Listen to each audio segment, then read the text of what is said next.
कंठशिल्पी मृत्यु को नहीं सारा ओडिशा रे वर्तमान चहल सृष्टि होईछि। एही सुंदरी गायिका को स्लो पॉइजन दे मारी देइथिबा तांको मां अभियोग करिसंती।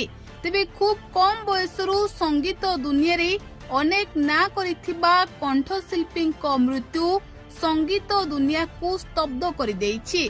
तेबे सबुठो बड़ कथा हेउछि सुंदरी गायिका को स्लो पॉइजन दे मारी देइथिबा तांको मां सांघातिक अभियोग आनिछंती।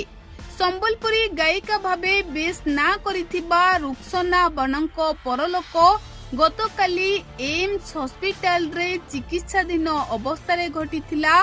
कारण 15 दिन तले बलांगीर रे शूटिंग बेले रुक्सना असुस्थ होई पड़िथिले। तेबे तांको प्रथमे भवानीपाटना बलांगीर भीमभोई मेडिकल कॉलेज रे भर्ती करा जाइथिला।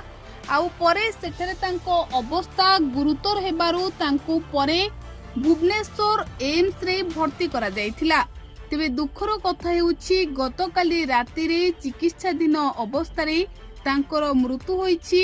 तेबे रुक्सनाको मृत्यु को नहीं प्रश्न उठाइछंती परिवार लोके। तांको मां ओ बड़ भौणी संगीन अभियोग आनिछंती। आउ कहिछंती जे स्लो पॉइजन देई तांको हत्या करा जाइछि। तेबे एनै पुलिस तदंत जारी रखिथिबा बेले मृत्यु उपरु स्पष्ट